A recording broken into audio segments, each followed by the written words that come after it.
नमस्कार. यशवंतराव चव्हाण महाराष्ट्र मुक्त विद्यापीठाच्या वतीनं आपल्या सगळ्यांचं स्वागत आहे. योग शिक्षक पदविका अभ्यासक्रमाच्या संदर्भात या कार्यक्रमामध्ये आपण प्रात्यक्षिकाचा भाग समजून घेणार आहोत.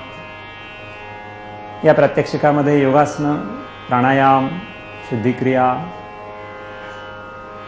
ओंकार जप आणि काही ध्यानाचा भाग आपण समजून घेणार आहोत.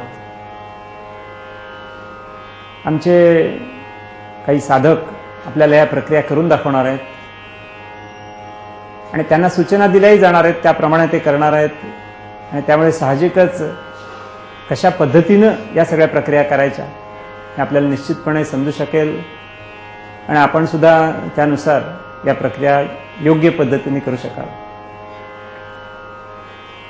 योगाच्या साधनेची सुरुवात गुरुवंदनेपासून होत असते आणि आपल्याही या कार्यक्रमाची सुरुवात गुरुवंदनेने होणार आहे. गुरुचं महत्त्व योगामध्ये अनन्यसाधारण आहे. गुरुशिवाय योगाचं ज्ञान घेताही येत नाही आणि म्हणून गुरुवंदनेनेच त्या सगळ्या अभ्यासक्रमाची सुरुवात होते. गुरुवंदनेमध्ये सुरुवातीला गुरू असलेला ओंकार, त्याचा 3 वेळा जप आहे आणि नंतर गुरुर्ब्रह्माचा श्लोक आहे. तेव्हा आपल्या समोर जे साधक बसलेले आहेत ते पद्मासनामध्ये बसलेले आहेत. हाताची ध्यानमुद्रा आहे, पाठीचा कणा ताठ, मान सरळ, डोळे अलगद मिटलेले, सगळं शरीर शिथिल, श्वसन संथ आणि मन शांत. मी सांगणार आहे आणि त्याप्रमाणे ते प्रार्थना म्हणणार आहेत.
गुरुर्ब्रह्मा गुरुर्विष्णुः गुरुर्ब्रह्मा गुरुर्विष्णुः गुरुर्देवो महेश्वरः गुरुदेवो महेश्वरः गुरुः साक्षात् परब्रह्म गुरुः साक्षात् परब्रह्म तस्मै श्री गुरवे नमः. तस्मै श्री गुरवे नमः. गुरवे नमः. गुरवे नमः. गुरवे नमः.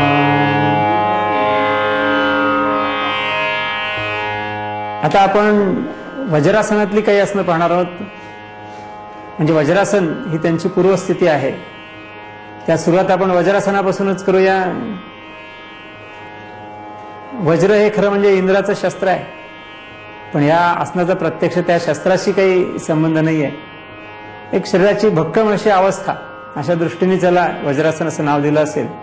त्या आपण आधी वज्रासन करून दाखवणार आहे तिथे आणि मग त्यातनं पुढची आसनं आपण बघणार आहोत. त्या बघूया. वज्रासन. वज्रासन करायचं आहे. 1 डावा पाय जवळ घ्यायचा आहे, 2 उजवा पाय जवळ घ्यायचा आहे, 3 चवड्यावर बसायचं आहे, 4 गुडघे टेकायचे पुढे, 5 चवडे पसरायचे आहेत आणि टाचांवर बसायचं आहे. 6 हात गुडघ्यावर.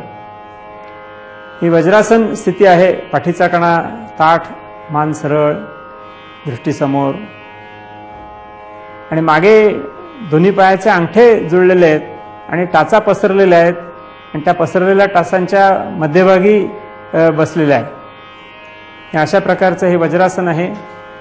तर या वज्रासनामधून आपल्याला एक आसन बघायचं आहे, ते म्हणजे वज्रासन योगमुद्रा. त्याची कृती आता आपण बघणार आहोत. एकला दोन्ही हात म्हणजे तळवे एकमेकावर ठेवायचे आणि पोटाजवळ ठेवायचे.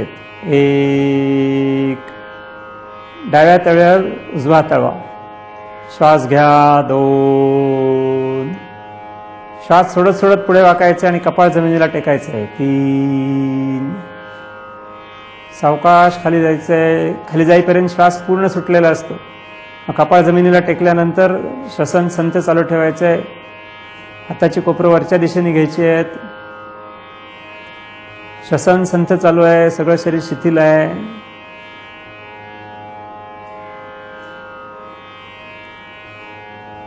ह्या आसनाचा कालावधी 4 मिनिटाचा दिलेला आहे. आपण या ठिकाणी 4 मिनिटं काही ठेवायला सांगणार नाहीये. आसन सोडायचं आहे. श्वास सोडा. श्वास घेत डोकं वर उचला. 1 सावकाश श्वास घेत घेत कमरेत सरळ व्हायचं आहे. 2 हात गुडघ्यावर ठेवायचे. पुन्हा वज्रासनामध्ये साधक आलेले आहेत. वज्रासनामधलं आणखीन एक महत्वाचं आसन आपण पाहणार आहोत, सुप्त वज्रासन. म्हणजे वज्रासनाच्या स्थितीमध्येच पाठीवर झोपण्याची स्थिती घ्यायची आहे. ह्या आसनामध्ये पोटावरती आणि विशेषतः ओटीपोटावरती बराच ताण येतो आणि जेव्हा आपण तिथले स्नायू ढिले करतो तेव्हा हे सगळे ताण आतल्या अवयवांपर्यंत जातात आणि खास करून महिलांच्या पाळीच्या तक्रारीवर या आसनाचा अतिशय चांगला उपयोग होतो. पचनावर सुद्धा काही प्रमाणात चांगला उपयोग होतो. हे आपण बघणार आहोत. सुप्त वज्रासन. वज्रासन स्थितीमध्ये साधक बसलेले आहेत. या अवस्थेमध्ये पाठीवर झोपायचं आहे. 1 ला दोन्ही हात बाजूला घ्यायचे. 1 2 ला हात थोडेसे जमिनीवर टेकून कोपरापर्यंत मागे जायचं आहे. 2 कोपरं टेकायचे खाली, त्याच्यावर तोल सांभाळायचा आहे. 3 पाठ आणि डोकं टेकायचं आहे. हात सरळ करायचे. 4 हाताची घडी करायची आहे डोक्याच्या पलीकडे. सावकाश. पुढच्या बाजूला दोन्ही गुडघे एकमेकाला जुळलेले आहेत. हाताची घडी केल्यामुळे एक प्रकारची स्थिरता याच्यामध्ये येते. तर या ठिकाणी सगळं शरीर शिथिल आहे, पण पोटावर आणि ओटीपोटावर खूप ताण आलेला आहे. पण सगळे स्नायू शिथिल टाकल्यानंतर हे ताण आतल्या बाजूला जातात. आतमध्ये असलेल्या इंद्रियांची कार्यक्षमता वाढण्याकरता याचा उपयोग होतो. बाकी श्वास कोंडलेला नाही आहे. श्वसन संथ चाललेलं आहे आणि सगळं शरीर शिथिल करण्याचा प्रयत्न आहे. सुप्त वज्रासन सोडायचं आहे. 1 ला हाताची घडी सोडायची. 1 सावकाश हात कमरेशेजारी घ्यायचे.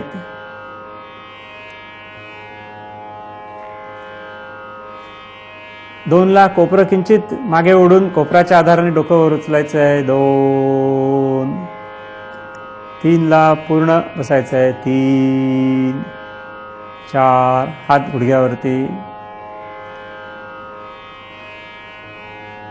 वज्रासन पुष्कळ सोपं आहे आणि दिसायला हे आसन सुद्धा पुष्कळ सोपं वाटतं, पण प्रत्यक्ष करायला लागल्यानंतर लक्षात येतं. त्याकरता बरेच वेळा जी पायाची घडी केली आहे ते दोन्ही पाय थोडेसे बाजूला घेतले तर हे आसन आणखीन सोपं होऊ शकतं. हे जमायला सोपं होतं. परिणाम थोडेसे ह्या आसनापेक्षा कमीच दिसतात, पण तर देखील सुरुवातीला तसं आसन करायला काय हरकत नाही की दोन्ही पावलं थोडी शरीरापासून लांब करायची, म्हणजे मग सहजपणे पाठीमागे झोपता येतं. अर्थात त्याच्याकरता गुडघ्याचे स्नायू चांगले असणं हे आवश्यक आहे. यानंतर आपण पाहणार आहोत उष्ट्रासन. वज्रासन स्थितीमधून करण्याचं आणखीन एक आसन उष्ट्र म्हणजे उंट. तेव्हा शरीराची आकृती काहीशी उंटासारखी दिसते, अगदीच उंट दिसतो अशातला भाग नाही, पण थोडंसं साधर्म्य दिसतं म्हणून त्याला उष्ट्रासन असं म्हटलेलं आहे. पाठीचा कणा मागे वाकवण्याकरता अतिशय चांगलं आसन आहे. तर पाठीच्या कण्यामध्ये मान, पाठ आणि कंबर हे सगळे मणके मागच्या दिशेने वाकवले जातात ह्या आसनामध्ये. ते आपण बघूया उष्ट्रासन असं केलं जातं. ते साधक वज्रासनामध्ये बसलेले आहेत. उष्ट्रासन करायचं आहे. एक हात बाजूला, 2 गुडघ्यावर उभं राहायचं आहे, 3 मागे वाकायचं आहे आणि हात पावलांवर ठेवायचा प्रयत्न करायचा आहे. टाचेवर हाताने आधार घ्यायला हरकत नाही आहे. डोकं पूर्णपणे मागे वळवलेलं आहे, मान मागे टाकलेली आहे, पोट पुढे आलेलं आहे, पाठीच्या कण्याला पूर्ण मागच्या दिशेने वाक आलेला आहे, श्वासोश्वास संथ चाललेला आहे, श्वास कोंडून ठेवलेला नाही आहे, तोंड मिटलेलं आहे आणि जमेल तेवढं शरीर शिथिल करण्याचा प्रयत्न करायचा आहे. उष्ट्रासन सोडायचं आहे. सावकाश हाताचा आधार काढून घ्यायचा आहे. पाठ सरळ करायची. 1 2 खाली बसायचं आहे वज्रासनात. 3 हात गुडघ्यावर ठेवायचे. वज्रासन पूर्ण करायचं आहे. तेव्हा हे उष्ट्रासन आपण पाहिलंय की प्रत्यक्ष उंटासारखी काही फारशी आकृती दिसत नाही, पण नावापेक्षाही परिणाम जास्ती महत्वाचे आहेत. मगाचेच सुप्त वज्रासनासारखेच काही परिणाम याच्यामध्ये पण होतात. पोट आणि ओटीपोटातले स्नायू वरचे आणि आतले हे सगळे ताणले जातात आणि त्यामुळे साहजिकच तिथे जास्ती व्यवस्थित रक्तपुरवठा होतो. त्या अवयवांचं कार्य सुधारू शकतं. त्याकरता या आसनाचा निश्चितपणे फायदा होऊ शकतो. यानंतर आपण पाहणार आहोत शशांकासन. त्याला शशकासन असं देखील काही ठिकाणी म्हटलं जातं. अतिशय सोपं आसन आहे, पण हे पुढे वाकण्याचं आसन आहे. त्यामुळे अर्थातच पाठीच्या कण्याच्या किरकोळ तक्रारींना उपयोगी पडणार आहे आणि जास्ती तक्रारी असतील तर हे न करणं श्रेयस्कर आहे. अशा स्वरूपाचं हे आसन आहे. आपण बघूया शशांकासन. वज्रासनामधूनच करायचं आहे. 1 हात बाजूनी वर घ्यायचे आहेत. 1 श्वास घेत घेत हात वर, छाती पूर्ण भरून घ्यायची आहे. हात वर घेतल्यानंतर हाताचे तळवे एकमेकाला जुळवायचे आहेत. हात सरळ ठेवायचे वरती. श्वास सोडत पुढे वाकायचं आहे. 2 खाली पूर्ण वाकेपर्यंत श्वास सोडत जायचं आहे. हाताचे तळवे जमिनीला टेकवायचे आहेत. कपाळ जमिनीला टेकवायचं आहे. सगळं शरीर पुढच्या दिशेने ताणून घ्यायचं आहे. एकदा ताणल्यानंतर मग स्नायू ढिले टाकण्याचा प्रयत्न करायचा आहे. अतिशय सुखावं अशा स्थितीमध्ये या आसनामध्ये राहता येतं आणि दीर्घकाल देखील हे आसन स्थिर ठेवता येतं. अभ्यासक्रमामध्ये हे आसन 2 मिनिटाच्या कालावधीकरता स्थिर ठेवायला सांगितलंय. प्रत्यक्षात ते बराच दीर्घकालपर्यंत आपण स्थिर ठेवू शकतो. आसनामध्ये श्वसन संथ चाललेलं आहे. ताण कमीत कमी करण्याचा प्रयत्न केलेला आहे आणि त्यामुळे साहजिकच श्वसन अधिकाधिक संथ होत असतं. आसन सोडायचं आहे. श्वास सोडा. श्वास घेत दोन्ही हात वर करून कमरेत सरळ व्हा. 1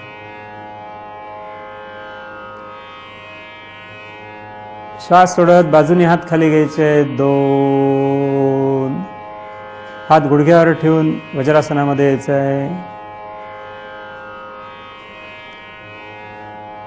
तेव्हा शशांकासन अतिशय सोपं आसन आणि मुख्यतः दीर्घकालपर्यंत स्थिर राहता येऊ शकतं असं हे आसन आहे. अधिक अभ्यासाने अर्धा तासपर्यंत सुद्धा ह्या आसनामध्ये सुखकारक पद्धतीने राहता येऊ शकतं. अर्थात त्याला थोडा अधिक अभ्यास असण्याची आवश्यकता आहे. आपल्या अभ्यासक्रमात काही इतका दीर्घ कालावधी अपेक्षित नाही आहे. आपल्या अभ्यासक्रमात केवळ 2 मिनिटं जरी हे आसन ठेवता आलं तरी ते पुरेसं राहणार आहे. यानंतर आपण वज्रासनातलं आणखीन एक आसन पाहणार आहोत, मार्जारासन. ही मांजरासारखी अवस्था आहे. आपल्या नेहमीच्या व्यवहारामध्ये बरेच वेळा आपण पाहतो की मांजर आपल्या शरीराला खाली आणि वर ताणून जरा आळोखे पिळोखे देत असते. तशाच स्वरूपाचं साधारणतः आसन आहे. हे दोन पद्धतीने केलं जातं. आपण ते बघणार आहोत. वज्रासनामधूनच या आसनाची सुरुवात आहे. हे बघूया आपण आसन कसं करता येत ते. मार्जार आसन करायचं आहे. एक, गुडघ्यावर उभं राहायचं आहे. 2, हात पुढे टेकायचेत. गुडघ्यामध्ये आणि पायामध्ये थोडं अंतर घ्यायचं आहे. 3, आता कंबर खाली दाबायची आहे, मान वर उचलायची आहे. 4, त्या ठिकाणी पाठीचा कणा सबंध खालच्या दिशेने दाबलेला आहे आणि मान वर उचलली आहे. ह्या आसनाची स्थिरावस्था साधारणतः 1 मिनिटाची सांगितलेली आहे प्रत्येक स्थितीमध्ये.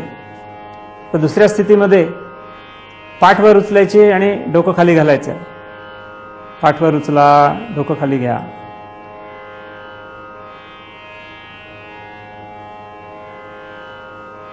पाठीच्या कण्याची उलटी कमान झालेली आहे.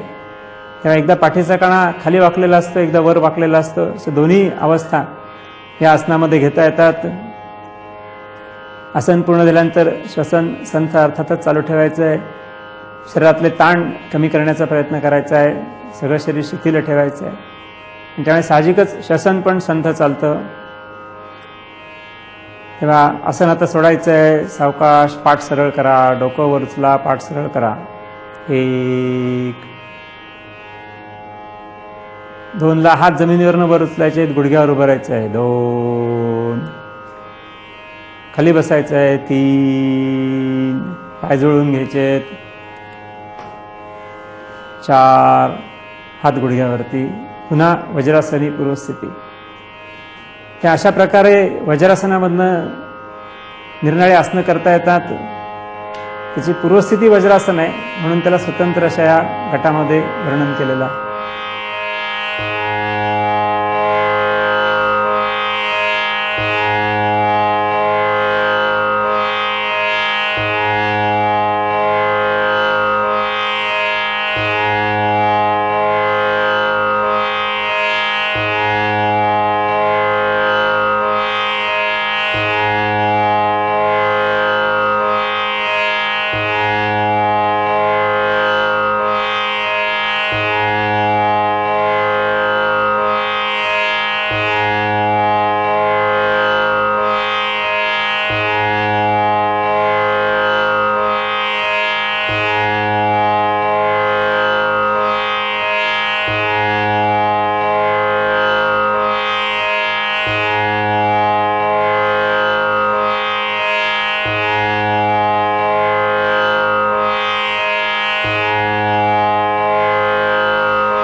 आजच्या या कार्यक्रमामध्ये आपण अनेक योगिक प्रक्रिया पाहिलेल्या आहेत, अभ्यासलेल्या आहेत. या सगळ्या प्रक्रिया आपल्या दैनंदिन जीवनामध्ये आपलं शारीरिक आणि मानसिक स्वास्थ्य कायम ठेवण्याकरता निश्चित उपयोगी पडणार आहेत. तेव्हा याचा अभ्यास आपण जर सातत्याने चालू ठेवला तर आपल्याला अतिशय चांगले परिणाम अनुभवायला मिळतील. योगशास्त्राचा अभ्यास हा कल्पवृक्षाच्या छायेखाली बसल्यासारखाच आहे. आपल्याला अपेक्षित असणारे आणि अपेक्षित नसणारे सुद्धा अनेक फायदे यातनं मिळतात. तेव्हा आपण याचा अभ्यास सातत्याने जरूर करावा. या कार्यक्रमाचा समारोप ओंकार जपाने होत आहे.